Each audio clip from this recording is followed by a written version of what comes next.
ውድ የደሚና ፖድካስት ቤተሰቦች እንደምን አደራችሁ፣ እንደምን አረፈዳችሁ፣ እንደምን አመሻችሁ። ሁሉንም የሰላምታ አይነት እናቀርባለን ከየት እንደሚያዩን ስለማናቅ ማለት ነው። ሜላት እንኳን ደህና መጣሽ። እንኳን ሰላም ጠበቃችሁ።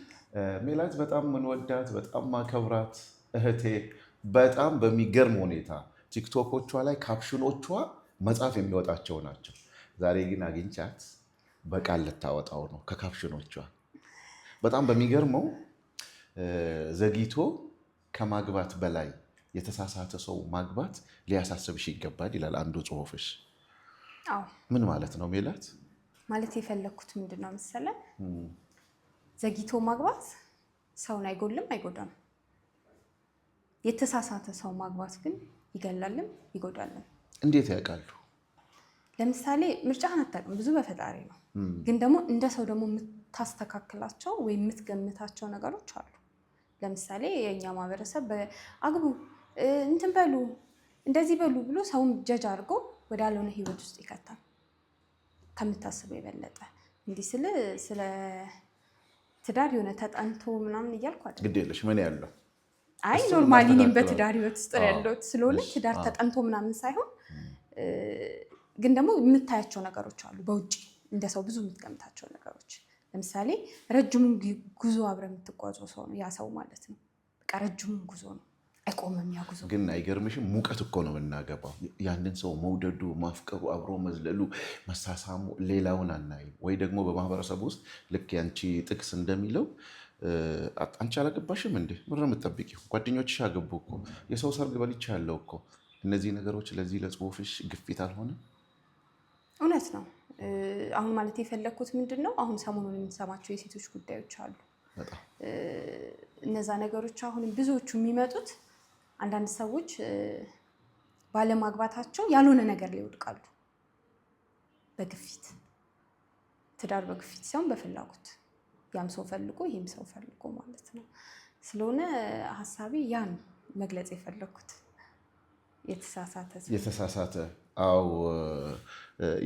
ዛሬ በአንቺ ካፕሽኖች ላይ ማለት ጽሁፎችሽ ላይ ነው እንትን ያልኩትና ባል ባለማግባቷ የሞተች ሴት የለችም ብለሻል ቅድም።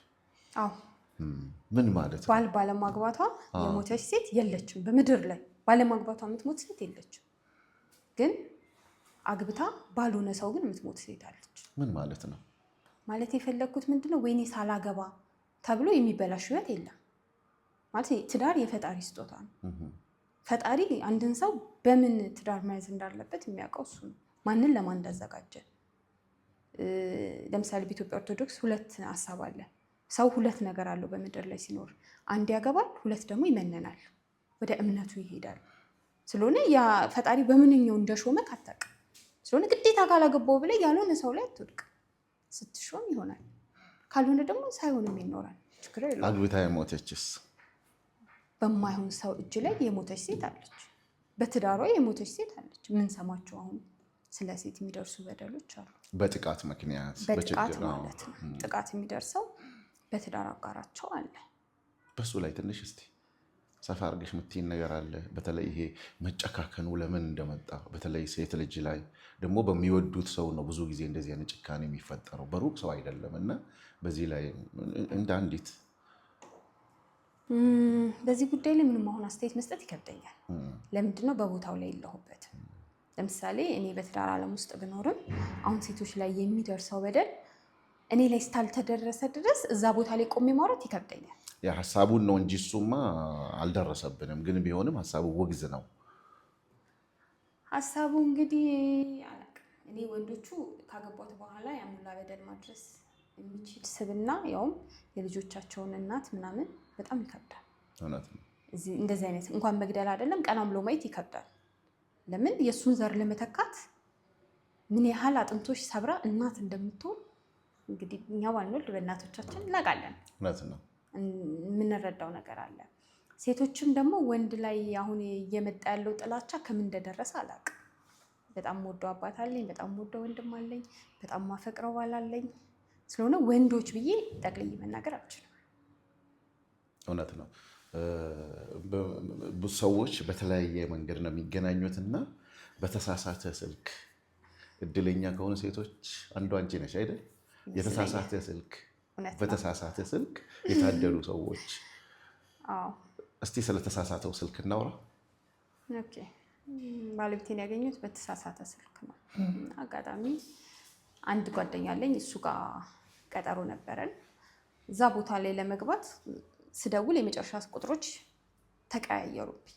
ፀሐይ ላይ ሆኜ ነበር የደወልኩ የነበርኩት የዛሬ 10 ዓመት ማለት ይቻላል። እና አጋጣሚ ያ ነገር ተፈጠረና ደወልኩኝ። በደወልኩ ሰዓት ግን የደወልኩ ለጓደኛዬ ሳይሆን የመጣው በስተት የአሁኑ ባሌ ነው። እዛ በቃ አጋጣሚ ተገናኘን። መጣ። ሲመጣ ምንም ማድረግ አልቻልኩም። ምክንያቱም የቀጠርኩት ይህንን ነው ለካ። በስልክ ደውዬ አጋጣሚ ያ ሰዓት ላይ ጎሳዬ በተሳሳተ ጥሪ የሚለው ዘፈን ወጥቷል። በጣም እየሰማነው ነበረ። ዘፈኑም ከእንትናችሁ ጋር ማጫ በተሳሳተ ጥሪ የሚለው የመጨረሻ አልበሙ ወጥቷል የዛ ሰዓት ላይ እና ተገናኘን።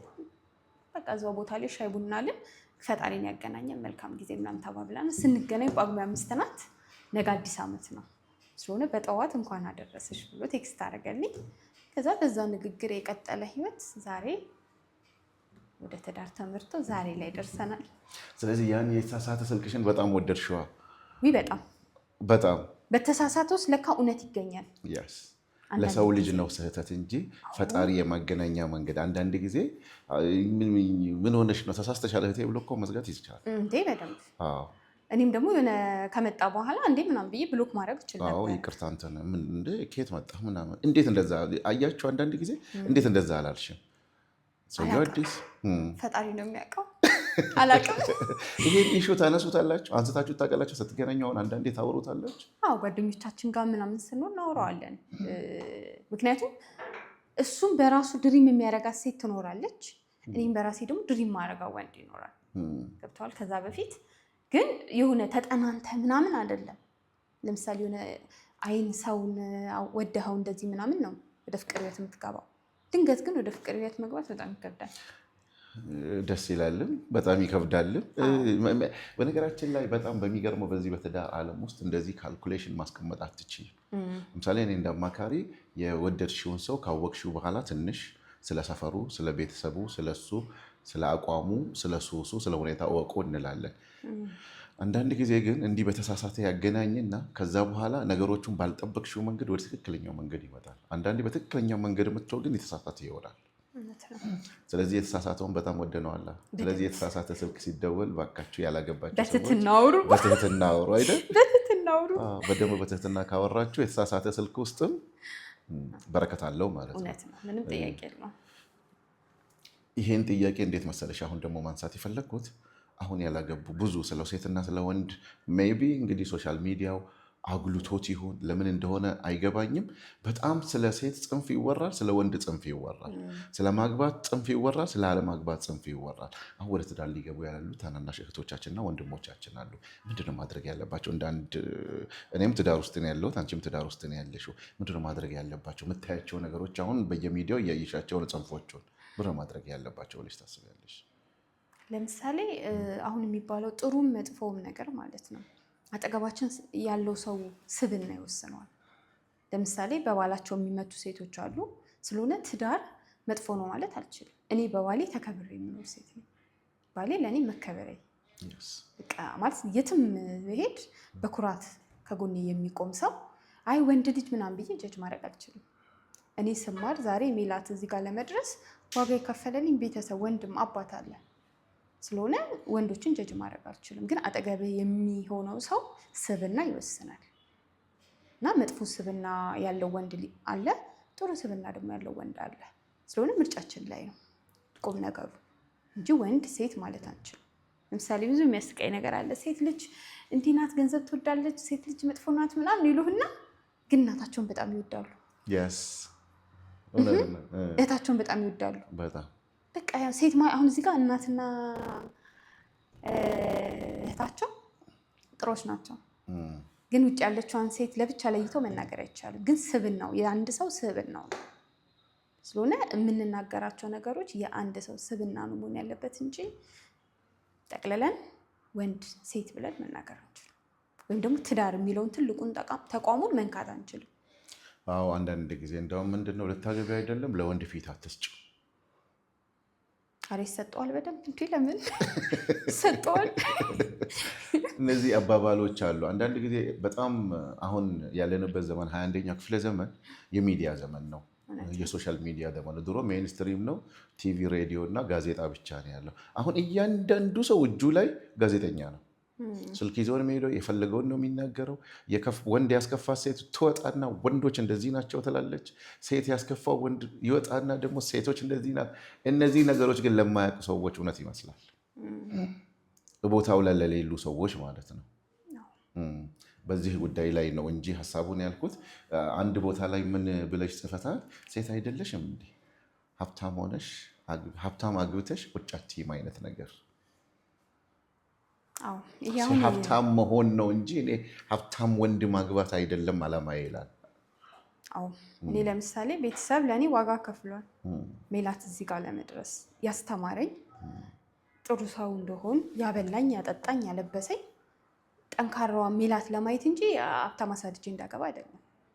እንደዛ ከፈለጉ በ16 ዓመቴ ሳያስተምሩ ምናምን ለሆነ ሀብታም እኮ መዳር ይችላሉ። ግን ደግሞ ስትሮንግ የሆነችዋ ሜላት መፍጠር ስለሚቻል ነው ዋጋ የተከፈለብኝ። ስለሆነ እኔ ሀብታም ስለመሆን ነው ማሰብ ያለብኝ፣ መስራት፣ መለወጥ፣ መማር ያለብኝ። ማህበረሰቡ ሀብታም ያገባ ሰው እሳየው ምናምን ይላል።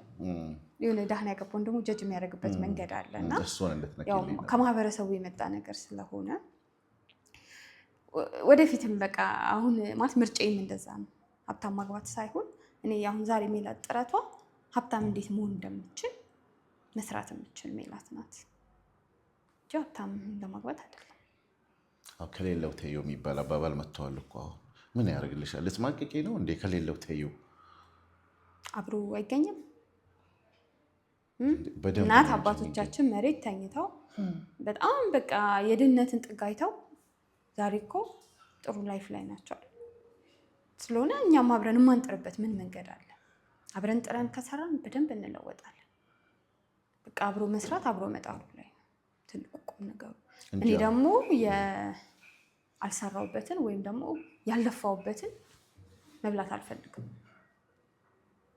አሁን ምን ሆነ መሰለሽ፣ እንደውም እንደ ፋሽን ወንድ ልጅ ቤት ከሌለው መኪና ከሌለው ለማግባት ይፈራል በጣም። አሁን ሴቶችም ቤት አለው መኪና አለው ምን ሊያደርገኝ ነው አብሬው እንትን ልል ነው እንደ የሚሉ ነገሮች እኮ በተዘዋዋሪ እኔም አንቺም እናያለን። ምን አለው የሚባለው ነገር ማለት ነው። ስለዚህ ምን ይሆናል ማለት ነው፣ ወንዱም ያንን ሲያሟላ በሰዓቱ ማግባት የነበረበትን ሴት አያገባም።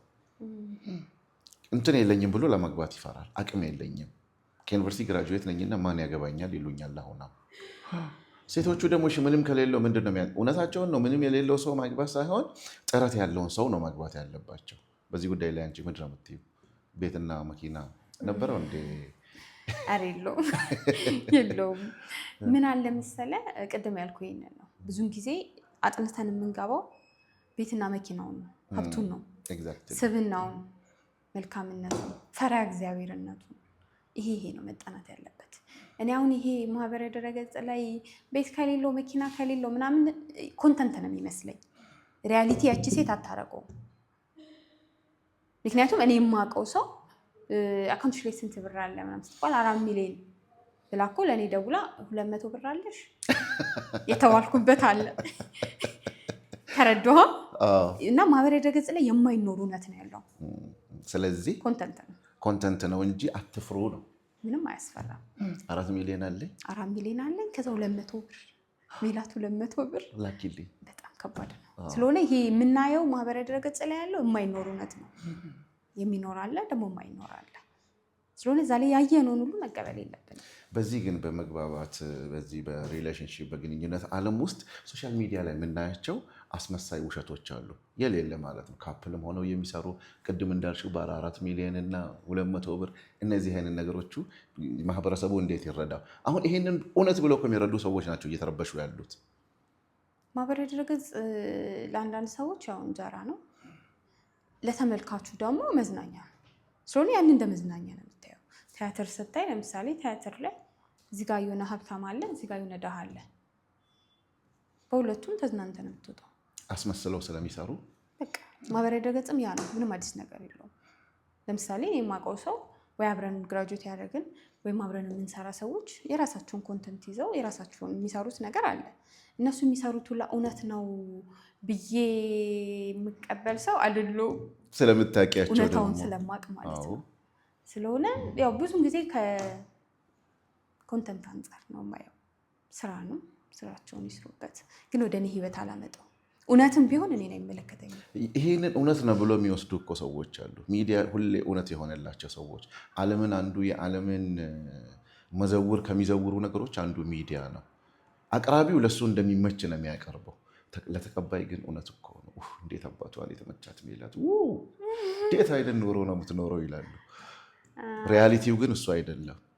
ምን አለ መሰለህ፣ እውነትም ቢሆን ለምሳሌ እኔ እናንተ እንተዋወቃለና አንተ የራስህ ህይወት አለ፣ ሜላት የራሷ ህይወት አላት። ሁሉም መክሊቱን ነው የሚኖረው። አንተ የተስተካከለ ነገር ስለኖርክ የኔን ህይወት ከአንተ ጋር ኮምፔር ማረጋችን የጥረቴ እና በፈጣሪ የተሰጠኝ ነው የምኖረው። ስለሆነ በራሴ በተሰጠኝ ደስተኛ ነኝ። አብራችሁ አይደል እንደ የተማራችሁት እኩል አይደል እንደ ግራጁዌት ያደርጋችሁት? እሷ ያላትን አይተሻል፣ መክሊት የሚባል ነገር አለ። እሱ ያለውን አይተሻል ይባባላሉ እኮ። አንተ ምን ትጠብቃለህ እንዴ? ኢቭን ትዳር ውስጥ ተገብቶ ይሄ ጥያቄ ይነሳል። አዎ፣ ግን ሰልፍ ኮንፊደንስ ከማጣት የመጣ ነገር ነው። በቃ እኔ ዛሬ የምኖርበት የራሴ ህልም ነው። ስለሆነ እኔ እዚህ ጋር የምኖረው ቲክቶክ ለእኔ መዝናኛዬ ነው። ሌሎቹ እንጀራው ለሆነ ሰው ደግሞ አለ፣ እንጀራውን ከዛ የሚያገኝ ሰው አለ። ስለሆነ እሱ ኮንተንት አድርጎ ይሰራል። እኔ ደግሞ እንደ መዝናኛ ደግሞ ተዝናንቼ ነው የማልፈው እንጂ የእሱን ህይወት ወደ እኔ አምጥቼ የኔን ህይወት የምረብሽበት መንገድ የለም። በጣም አሪፍ። ምን ይላል አንደኛው ደግሞ ወፍ ለካ ወዳ አይደለም ቤቷን ከሰው ልጅ አርቃ የሰራችው። ከሰው ልጅ ርቀሻል እንዴ? ቅኔው ምንድን ነው? ሰው ልጅ ለሰው መድኃኒቱ ነው። አሁን ባለው ሁኔታ ደግሞ ሰው ለሰው ብዙ ነገሮች ሲበላሹ ታያለ። በሰው ማለት ነው ማለት የሆነ ጥሩ ነገሮች ወደ አንተ ቢመጡ በሰው ሲበላሽ ታያለ።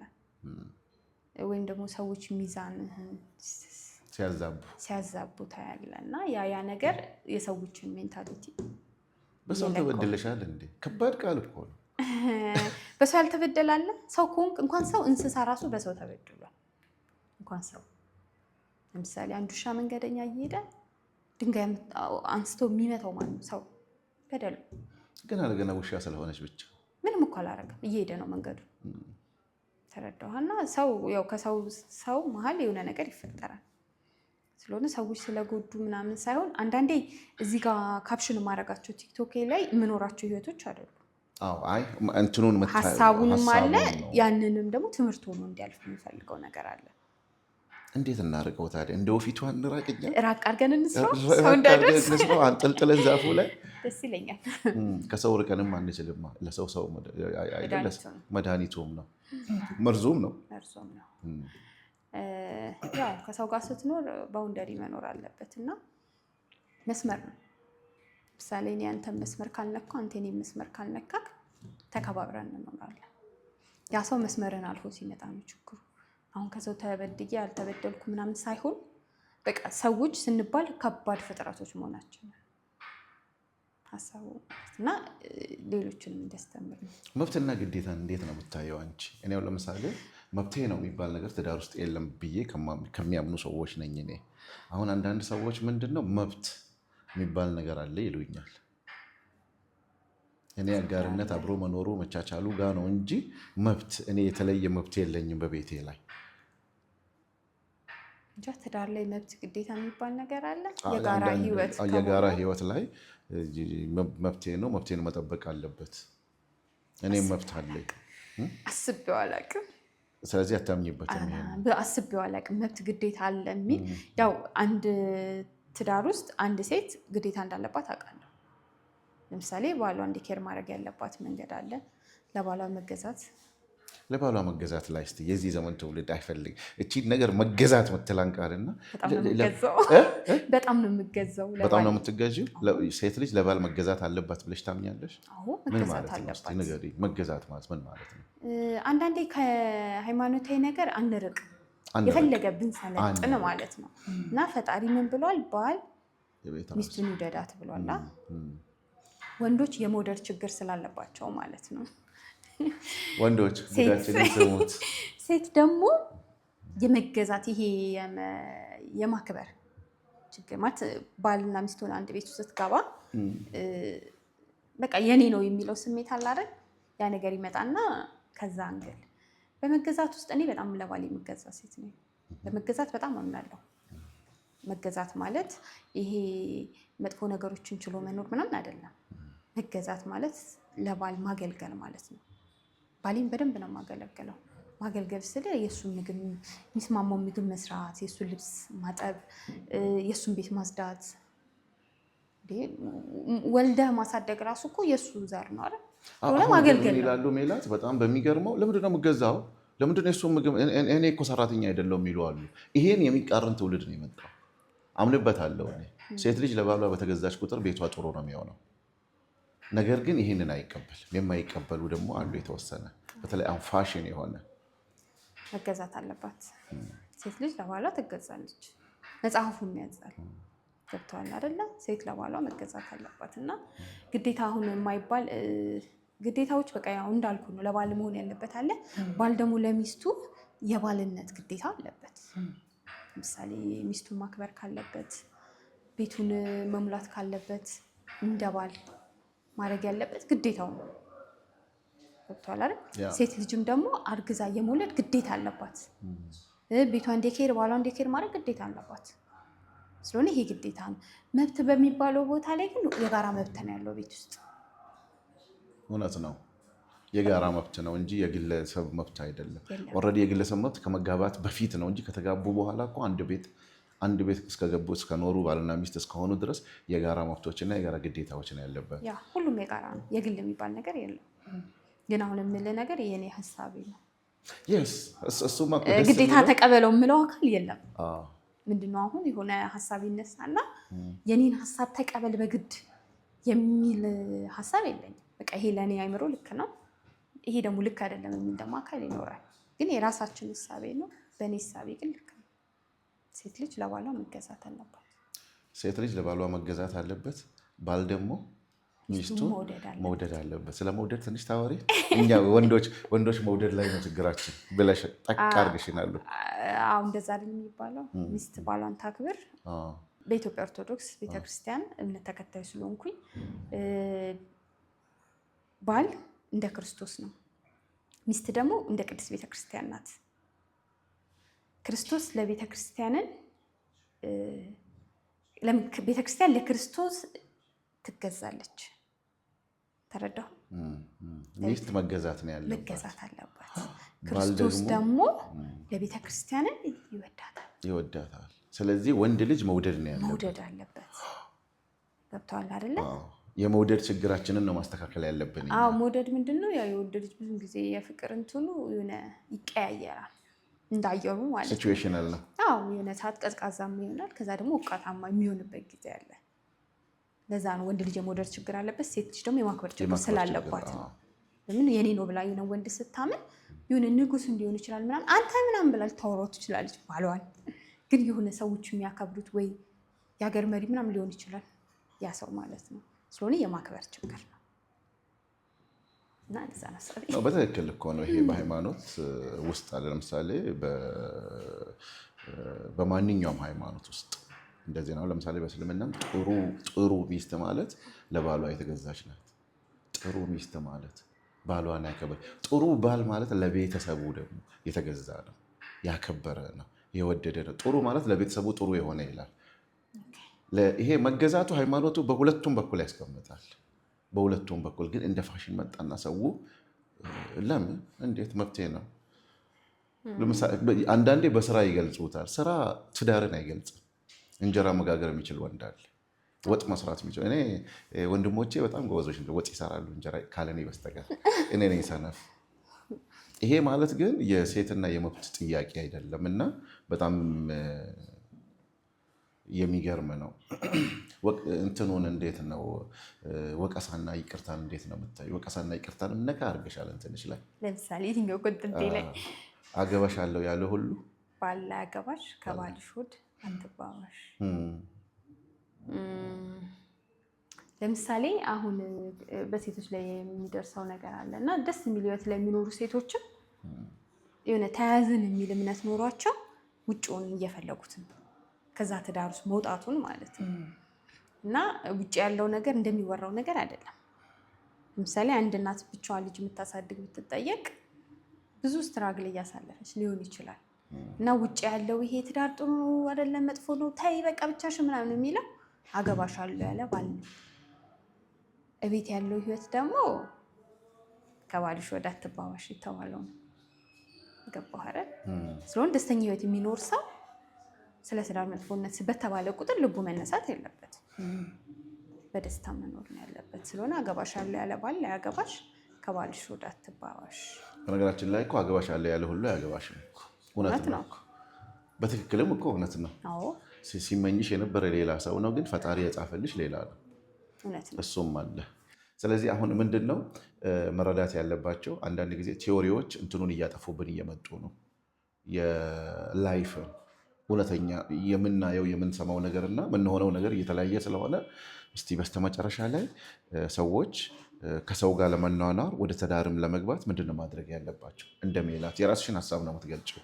ፖድካስት አንዱ ጥሩነቱ ሰዎች የራሳቸውን ሀሳብ እንደፈለጉ የሚያንሸራሽሩበት ፕሮግራም ስለሆነ የእኛም ቤት ማለት ነው። ካፕሽኖችሽን ወድጄ ነው ዛሬ ወደዚህ ያመጣሁሽ እና ከዛ ውስጥ በድምፅ ማምጣት የምትፈልጊው ማውራት የምትፈልጊው ማለት የምትፈልጊው ነገር ለምሳሌ እኔ ማለት የምፈልገው አጋጣሚውን ስላገኘው ማለት ነው ማህበራዊ ድረገጽ ላይ የምናየው ነገር ሁላ የሚኖር ህይወት አይደለም። ተረዳኸኝ አይደል? ለምሳሌ እኔ እዛ ካፕሽን ላይ የምጽፈው ነገር ሁላ የኔ አይደለም፣ ሀሳቡ ሊሆን ይችላል ግን ሜላትን የሚገልጻት ነገር አይደለም። ትዳር ደግሞ አጠገባችን ያለው መልካም ሰው ነው ወይ የሚለው ነው ዋናው ነገር እንጂ ትዳሩ ራሱ መጥፎ ነው የሚባልበት አይደለም። ለምንድን ነው የተስተካከለ ህይወት ትዳር ለመያዝ በቃ ስብስብ ለማለት እኮ ሴቶች ጸለይን ነው አይደለ? በደንብ ጸለይን ከአምላክ ጋር አውርተን የሚገኝ ነገር ነው። ገብተዋል አይደለ? ያው ሰው ገባ ወጣ የሚለውን አካል ሳይሆን ማለት ነው። ትክክለኛ ትዳርን ውስጡ ገብቶ ለመኖር የሚያስብ ሰው ከአምላኩ ጋር አውርቶ ነው የሚገባበት። ስለሆነ ትዳርን እንደ መጥፎ ነገር መሳል ጥሩ አይደለም። እኔ ለምሳሌ ትናንትና ሜላት በቃ እዚህ ነይ እዚህ ቦታ ምናምን የሚለኝ አካል ዛሬ ሜላት ነይ ምናምን አይለኝም። የሆነ ጥሪ ምን ራሱ ቢጠራኝ ካሰበ ተከብሬ በወረቀት ወይም ደግሞ ቀደም ተብሎ ተነግሮ ለምን ባል ስላለኝ ስለሆነ ትዳር መከበሪያ ነው። ዛሬ ማንም ተነስቶ ሜላትን አይናገራትም። ትዳር አስከብሮኛል። እንደዛ ስል ሁሉም ሰው ያስከብራል እያልኩ አይደለም። ስለሆነ ሁለት አንግል ነው ያለው። ስለሆነ ጥሩ እንዲጠመኝ ከአምላክ ጋር የሚወራ ነገር እንጂ ትዳር መጥፎ ነው አይባልም። በጣም ደስ የሚል ነገር ነው። ደስ ይላል። ቴንክ ዩ ቬሪ ማች። በጣም ነው የማመሰግነው። የገለጽሽበት መንገድ አገላለጹ ቀዝቀዝ ብለሽ ግን በደንብ አጥንት ሰርስረው የሚገቡ ነገሮችን ያነሳሽልን ሜላትዬ ስለመጣሽ በጣም በጣም በጣም በደሚና ፖድካስት ቤተሰቦች ስም በጣም በጣም ነው የማመሰግነው። ውድ ቤተሰቦቼ በጣም ነው የምወዳችሁ፣ በጣም ነው የማከብራችሁ። በምናወራው ወሬ ውስጥ ማለት ነው የጎረበጣችሁ ያልተመቻችሁ ነገር ካለ ይቅርታ ጠይቃለሁ። እኛ ያወራነው ከጥሩ ፓርቱ ብቻ ነው። እናንተ ግን ያልተመቻችሁ ነገር ካለ እንደተለመደው ይቅርታ እንጠይቃለን። እንወዳችኋለን፣ እናከብራችኋለን። እኛ ቤት መጨረሻ ላይ ነገ እናጀራለን።